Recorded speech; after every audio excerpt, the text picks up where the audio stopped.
அனைத்து தாய் தமிழ் உறவுகளுக்கும் வணக்கம்.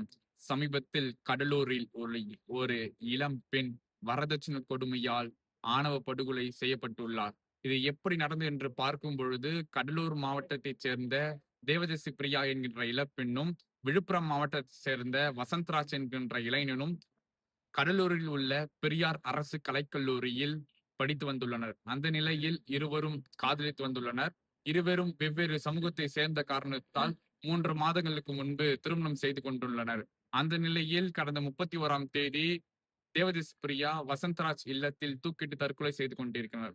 அவருடைய உடலை உறவினர்கள் மீட்டு அருகில் உள்ள கடலூர் அரசு மருத்துவமனையில் அனுமதித்துள்ளனர். அந்த நிலையில் மருத்துவர்கள் பரிசோதனை நிலையில் இவர் இவர் ஏற்கனவே இறந்து விட்டார் என்று கூறினார்கள்.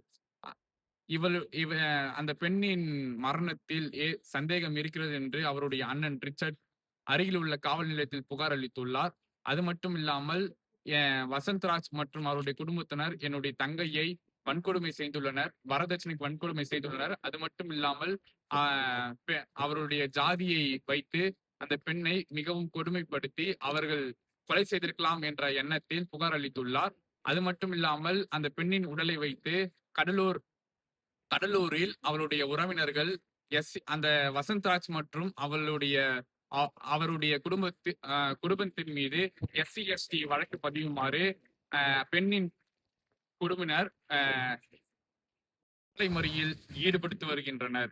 அந்த பெண்ணுக்கு விரைவில் காவல்துறை நீதி வழங்குமாறு காணொலி மூலம் கேட்டுக்கொள்கிறேன். நன்றி, வணக்கம்.